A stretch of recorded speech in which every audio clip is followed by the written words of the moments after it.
أعوذ بالله من الشيطان الرجيم. بسم الله الرحمن الرحيم. الحمد لله رب العالمين، والعاقبة للمتقين، ولا عدوان إلا على الظالمين، والصلاة والسلام على أشرف الخلق والأنبياء والمرسلين، أما بعد. دوستان گرامی، امروز ما در مورد عهد شکنی و پیمان شکنی قوم یهود سخنرانی میکنیم. رسول اکرم صلی الله علیه و سلم هنگامی که به مدینه منوره آمد، در مدینه و در گرد و اطراف مدینه قبیله های یهود وجود داشت. اینها به خاطر آن آمده بودند که می دانستند در کتاب هایی که پیغمبران برای آنها آورده بودند اوصاف و صفت های رسول اکرم صلی الله علیه و سلم را می دانستند و حتی می دانستند که در کدام زمین ها او با پیغمبری بعثت می شود. از همون خاطر آنها آمدن در مدینه جا گرفتن و هنگامی که در مدینه جا گرفتن امید و آرزو داشتند که پیغمبر آخر زمان از آنها بیاید. از همون خاطر تمام وصفهای مدینه و جایهایی که مثال خرما دارد چون که در کتابهای آنها آمده بود، همین گونه سرزمینی که در آن آخران پیغمبر به وجود می آید آن را آموختند و در مدینه جا گرفته بودند. و رسول اکرم صلی الله علیه و سلم هنگامی که از یهود نآمد و از قوم عرب آمد، آنها چیز کردند؟ ایمان نآوردند، چون که آنها قوم یهود را از همه بالا می دانند و دیگر انسانها را برای خود همچون یک خدمتگار می دانند. به خاطر همون ایمان نآوردند. البته بعضی از آنها ایمان آورد و مانند عبدالله ابن سلام و بعضی از آنها با رسول اکرم صلی الله علیه و سلم رفت و آمد داشتند، معامله نیک داشتند، چون که رسول اکرم صلی الله علیه و سلم قبل از مرگش درع همون جوشن خود را به یک یهودی رهن داده بود، یعنی که معامله داشتند. و حتی رسول اکرم صلی الله علیه و سلم یک همسایه یهود داشت. هنگامی که او بیمار می شود و مرگ او نزدیک می شود، رسول اکرم صلی الله علیه و سلم پیش او رفته و با او می گوید که ایمان بیار. 3 بار برای او تشهد را می گوید و پدر او می گوید که هر چیزی که محمد می گوید بگو، و او اشهد ان لا اله الا الله و اشهد ان محمد رسول الله گفته از دنیا می گذرد. یعنی که بعضی یهودایی بودند در داخل مدینه که معامله نیک داشتند با مسلمان ها، اما بعضی قبیله هایی که در گرد و اطراف مدینه بودند و پیغمبر صلی الله علیه و سلم با آنها عهد داشت، پیمان داشت و صلح داشتند که با همدیگر از مدینه دفاع میکنند، یا اینکه هیچ کس بالای یکدیگر سلاح نمی بردارد و با هم یک جا زندگی میکردن، عهد و پیمان داشتند. لیکن همه این قبیله های یهودی عهد شکنی کردند و آن پیمانی که با رسول اکرم صلی الله علیه و سلم بسته بودند آن را هم شکستند. با مانند بنی قینقاع و بنی نذیر، بنی قریظه. بنی قینقاع مثلا آنها چی کار کردند؟ یک زنی مسلمان را روسری آن را گرفتن از سرش. یک مسلمانی آنجا وجود داشت، به خاطر توهین کردن یک زنی مسلمان، به خاطر برداشتن روسری آن زنی مسلمان، همین یهودی که این کار را میکنند آن را به قتل میرسانند. دیگر یهودی ها جمع میشوند، این مسلمان را به قتل میرسانند و رسول اکرم صلی الله علیه و سلم آنها را محاصره میکند و آنها را از بنی قینقاع، همون جایی که از مدینه منوره 3 کیلومتر دورتر بود، آنها را چیز میکند؟ میکشاند. بعضی آنها به شام میروند، بعضی آنها به خیبر میروند. و همچنان بنی نذیر، یک قبیله دیگر یهودیان که در گرد و اطراف مدینه زندگی میکردند، اینها روزی که رسول اکرم صلی الله علیه و سلم برای گرفتن دیت پیش آنها می رود، میگویند که از این قدر فرصت بهترین دیگر ما نمییابیم و باید از این فرصت استفاده بریم، چون که رسول اکرم صلی الله علیه و سلم در زیر یک دیوار نشسته بود. اینها خواستند که یک سنگ را بالای او پرتایند و او را به شهادت برسانند. گفتند که ما دیگر از همین خلاص میشیم و سنگ را بر بالای اون میپرتاییم، چون که همین در دوحه قطر دیدیم کسانی که با آنها مذاکرات میکردن خواستند که آنها را بزنند. همچنین رسول اکرم صلی الله علیه و سلم را در وقتش همین خیل میخواستند که از بین ببرند و با واسطه وحی رسول اکرم صلی الله علیه و سلم را خبر دادند که اینها میخواهند که تو را به قتل برسانند و رسول اکرم صلی الله علیه و سلم رفته و اصحاب کرام را گرفته آمده اینها را چیز میکند، محاصره میکند و همه اونها را از اینجا میکشاند.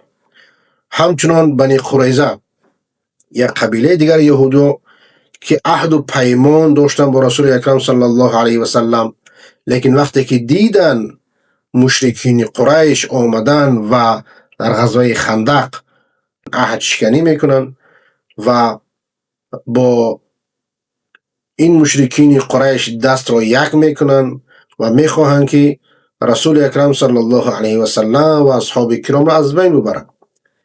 ببینید باز هم عهد شکنی یهودیان بنی قریظه در سختترین حالت باز هم دست به عهد شکنی زدن.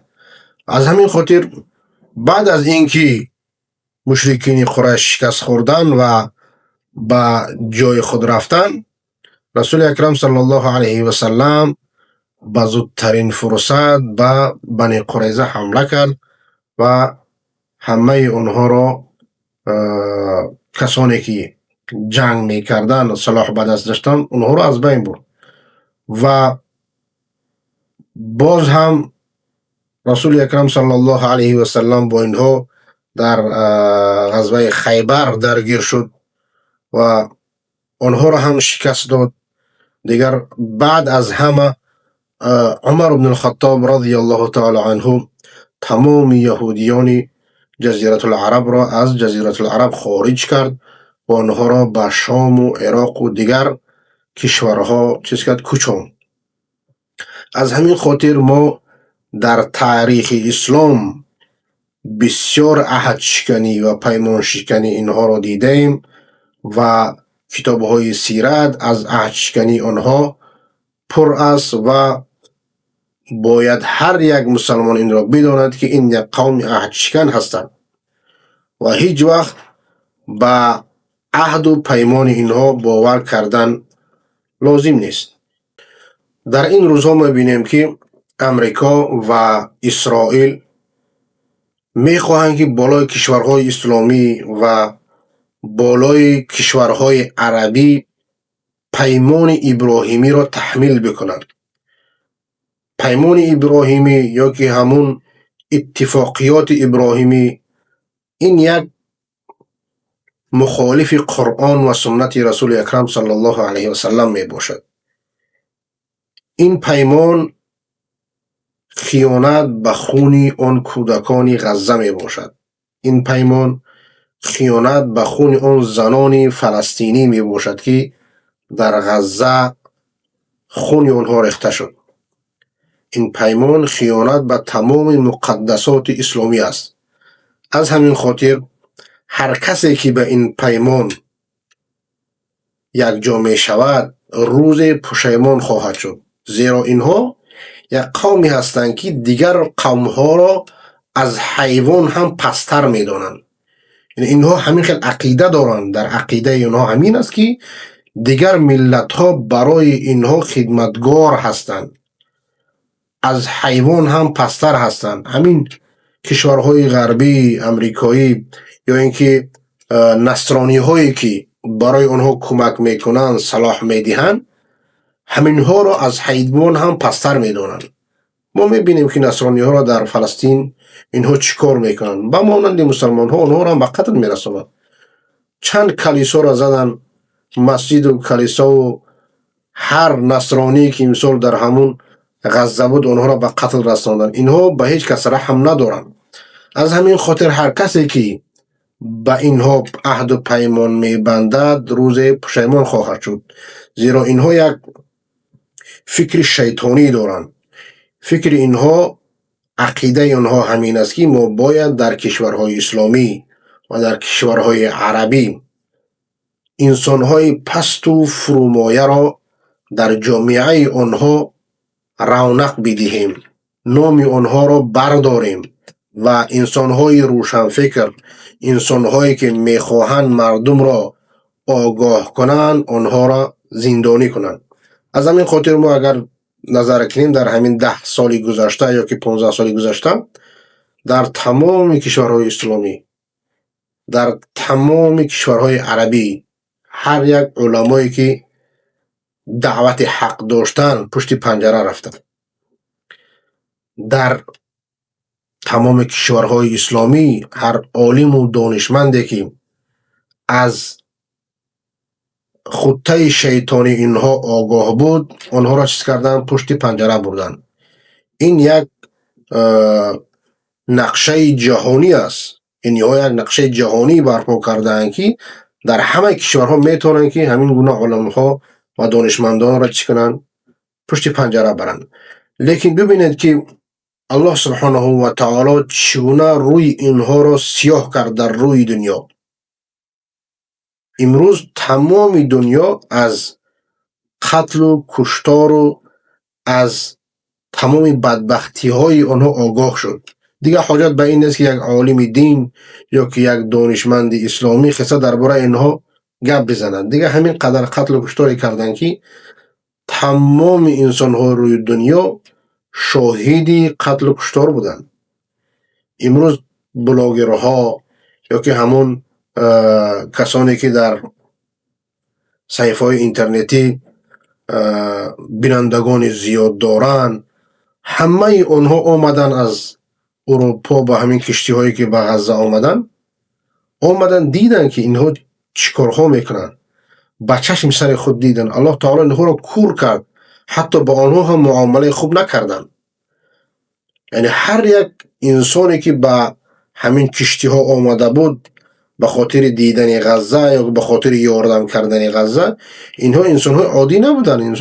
انسان هایی بودن که در همون جامعه های خود مؤثر بودن، میلیون ها بیننده داشتند. لیکن اینها کور شدن که برای همین انسان ها هم معامله خوب نکردن، تا که الله سبحانه و تعالی روی اینها را، یعنی سیاهی روی اینها را برای دنیا چیز کند؟ آشکار کند. و همین گونه هم شد. اونها را آوردن، با اونها معامله بدترین را کردن و همه اونها رفته در کشورهای خود به همان بیننده های خود شرح دادن که اینها چگونه یک قومی کودککش و یا این چگونه یک رژیم قاتل هستند. الله سبحانه و تعالی اینها را نیست و نابود بسازد.